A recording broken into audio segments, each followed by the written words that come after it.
जय श्री राम। श्री रामचरितमानस नवा पारायण अष्टम दिन के उपाख्यान में रावण का युद्ध को आना और श्री राम का विजय रथ। रावण लक्ष्मण युद्ध। सुत बध सुना दशानन जबहि, मूर्छित भयहु परहु महि तबहि। मेघनाथ का वध सुनकर के दशानन मूर्छित होकर पृथ्वी पर गिर पड़ा। मंदोदरी छाती पीट पीट कर रोने लगी। लंका की जनता रावण को नीच कहने लगी, दुराचारी कहने लगी। रावण ने मंदोदरी आदि सभी स्त्रियों को अनेक प्रकार से समझाया कि यह नश्वर शरीर है, रोना व्यर्थ है, यह शरीर क्षणभंगुर है, एक न एक दिन इसको नष्ट ही होना पड़ेगा। क्षणभंगुर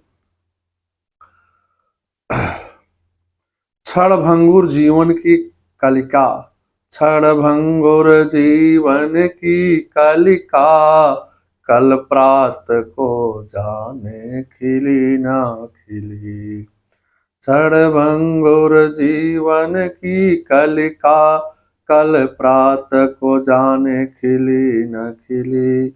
मलया गिर की सुच शीतल मंद, सुगंध समीर मिली न मिली। कर काल कुठार लिए फिरता, तन नम्र पे चोट झिली न झिली। कहिले हरि नाम हरि रस ना फिरे, अंत समय हिली न अंत समय पे हिली न हिली। मंदोदरी रावण से कहने लगे, हे स्वामी, श्री राम मनुष्य नहीं है। पूर्व काल में इन्हीं ने कच्छप रूप धारण करके मंदराचल को अपनी पीठ पर धारण कर समुद्र मंथन करवाया था। वराह रूप धारण करके हिरणाक्ष और नरसिंह का रूप धारण करके हिरण्याकश्यप को, वामन का रूप धारण करके बलि को छला था। परशुराम रूप से क्षत्रियों का नाश किया था। इस समय वह ही परात्पर प्रभु रघुवंश श्री राम रूप में अवतीर्ण हुए हैं। रघुवंश में श्री राम के रूप में अवतीर्ण हुए हैं।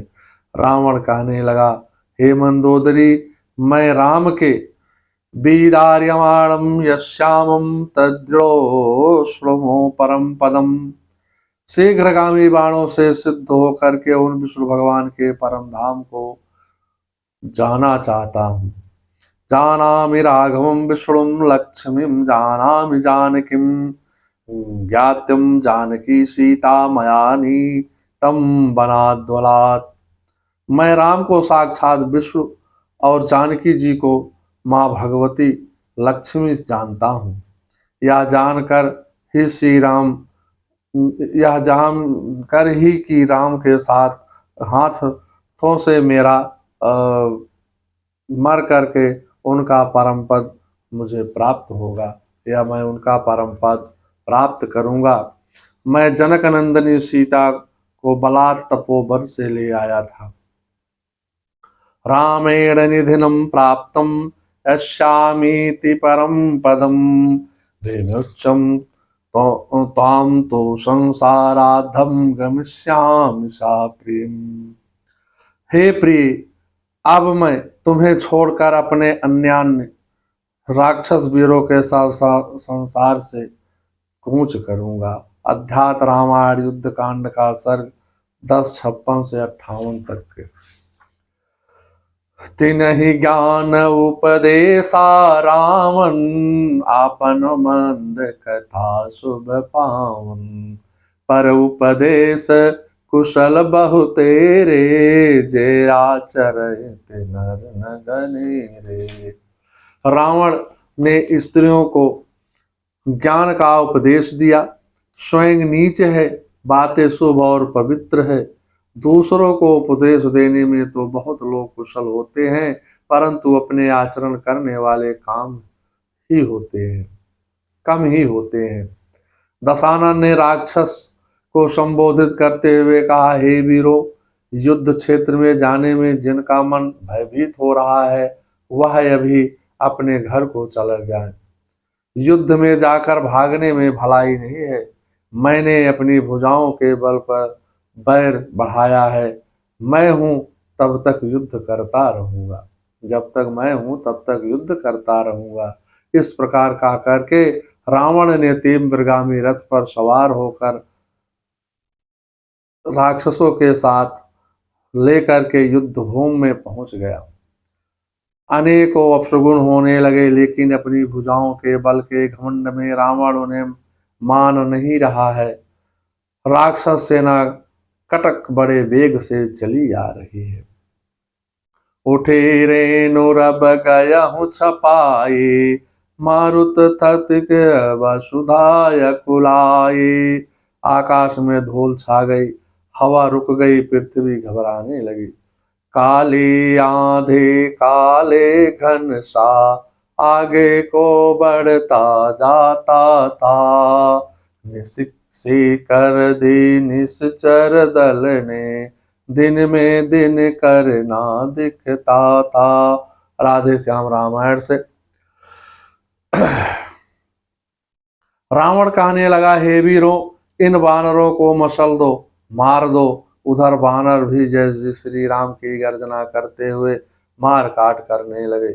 राक्षस रावण की जय जयकार करते हुए युद्ध में मार काट मचाने लगे। रावणुरथे बिरथ रघुवीरा, देख विभीषण भयउ अधीरा। अधिक प्रीति मन भाषण देहा, बद्ध चरण का सहित स्नेहा। रावण को रथ पर और श्री रघुवीर को बिना रथ पर देख करके श्री विभीषण जी अधीर हो गए। प्रेम अधिक होने के कारण उनके मन में संदेह हो गया कि वह बिना रथ के रावण को कैसे जीत सकेंगे। श्री राम जी के चरणों में वंदना करके स्नेह पूर्वक कहने लगे, विभीषण जी, हे नाथ, ना तो रथ है, ना कवच है, ना जूते ही हैं। रावण से कैसे जीत पाएंगे। श्री राम कहने लगे, हे विभीषण, विजय श्री दिलाने वाला रथ दूसरा है। हे विभीषण, शौर्य और धैर्य रथ के पहिए हैं। सत्य और शील सदाचार ध्वजा और पताका है। बल विवेक दम इंद्रियों का वश में होना और परोपकार ये चार घोड़े हैं, जो क्षमा दया और ममता रूपी डोरी के रथ में जोड़े हुए हैं। ईस भजनु सारथि सुजाना, बिरति चर्म संतोष कृपाना। दान परस बुद्धि शक्ति प्रचंडा, बर विज्ञान कठिन को दंडा। ईश्वर भजन ही है, उस रथ को चलाने वाला चतुर सारथी है।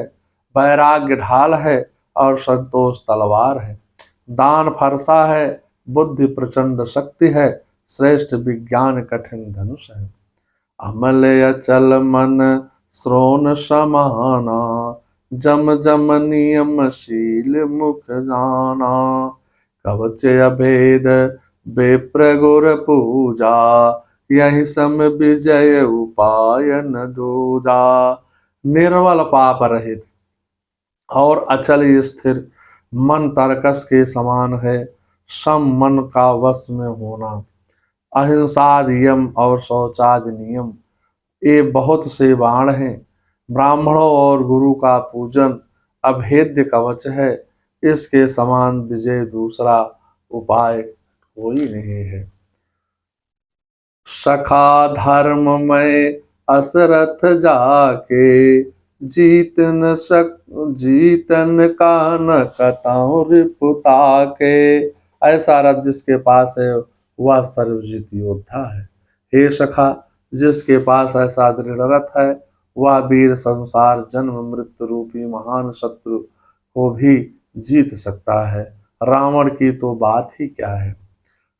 श्री राम के मुखारबिंद से ऐसे वचन सुन करके विभीषण ने प्रभु के चरण पकड़कर कहा, हे प्रभु, आपने मुझे इसी बहाने उपदेश दे दिया है। आकाश में सभी देवता युद्ध दर्शन करने के को खड़े हुए हैं। हम हमहु उमा रहे तहि संगा, देखत रामचरित रन रंगा। शंकर भगवान कहने लगे, हे उमा भवानी, मैं भी उस समाज में था और श्री राम जी भी रण कौशल की लीला को देख रहा था। बानर भालुओं ने एक ही साथ रावण पर वृक्ष, पहाड़ और पत्थर डालने लगे, परंतु उस पर कोई असर नहीं हुआ। उसके वज्र तुल्य शरीर पर लगते और वह टुकड़े टुकड़े हो जाते। रावण अपनी बीसों भुजाओं से मसलने मारने लगा। बानर त्राहि त्राहि करके भागने लगे। हे प्रभु, हमें बचाइए। जब उसने देखा कि बानर भालू दूर चले गए हैं, तो रावण ने दसों धनुषों पर बाण संधान करके बानरों पर वार करने लगा। रावण द्वारा छोड़े गए बाण बानरों के शरीर में सर्पों की तरह उड़ करके जा लगते थे। रामादल में हाहाकार मच गया, त्राहि त्राहि मचने लगी। तब जब लक्ष्मण जी ने देखा कि वानर सेना व्याकुल हो रही है, धनुष बाण लेकर के युद्ध करने लगे। रावण ने लक्ष्मण जी पर अनेक शस्त्रों से प्रहार किया, सबको तिल तिल कर नष्ट कर दिया। फिर अपने बाणों से प्रहार करके रावण के सारथी को मार डाला, रथ को तोड़ दिया। दसों मस्तकों में सौ सौ बाण मार करके रावण को मूर्छित कर दिया। सो मूर्छा दूर होने पर रावण ने अमोघ शक्ति लक्ष्मण पर चला दिया। सो ब्रह्मदंत प्रचंड शक्ति अनंत उर लागी सही, परयो वीर विकल उठाव दस मुख अतुल बल महिमा रही। ब्रह्मांड भवन विराज जाके, एक सिर जिम रज करी कनी। तेहि वह उठावन मूढ़ रावण, जान नहीं त्रिभुवन धनी। वह ब्रह्मा की दी हुई प्रचंड शक्ति लक्ष्मण जी की ठीक छाती पर लगी। वीर लक्ष्मण जी व्याकुल होकर के गिर पड़े। तब रावण उन्हें उठाने लगा, पर उसके अतुलित बल की सीमा यूं ही रह गई, व्यर्थ हो गई। वह उन्हें उठा ना सका। जिनके एक ही सिर पर ब्रह्मांड रूपी भवन धूल के कण के समान विराजता है, उन्हें मूर्ख रावण उठाना चाहता है।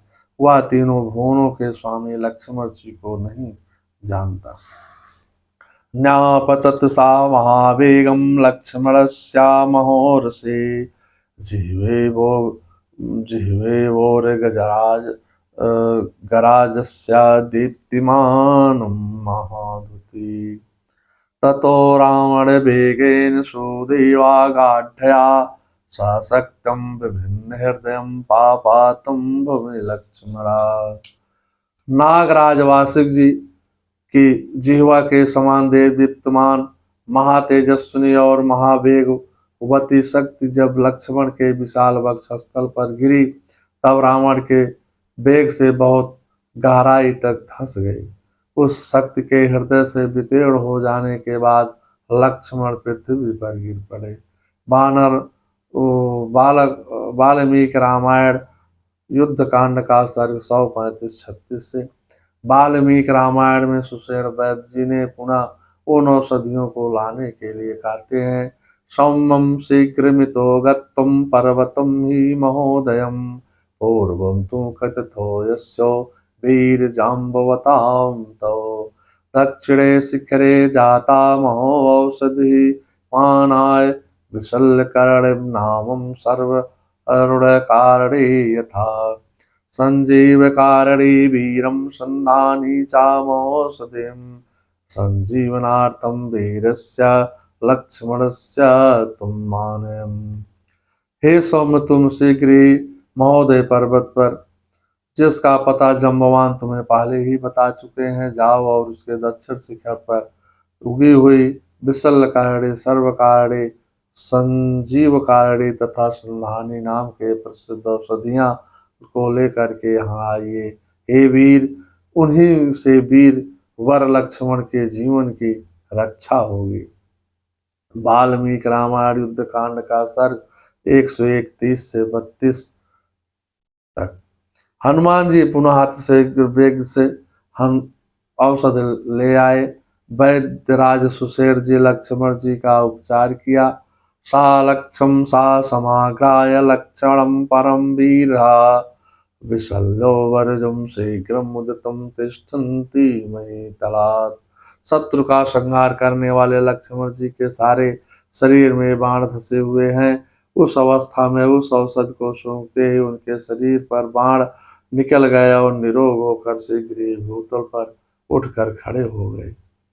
विशल्यकारिणी बाण आदि निकाल कर घाव भरने वाली, सवर्णकारिणी शरीर से पहले ही रंगत लाने वाली, संजीवकारिणी मूर्छा दूर कर चेतना प्रदान करने वाली, संधानी टूटी हुई हड्डियों को जोड़ने वाली, मंगलम भगवान विष्णु, मंगलम गरुड़ाध्वजा, मंगलम पुंडरीकाक्षाय, मंगलाय तनो हरि। सर्वांगल मांगल्ये शिवे सर्वादि साधिके शरण्ये त्र्यंबके गौरी नारायणी नमस्तुते।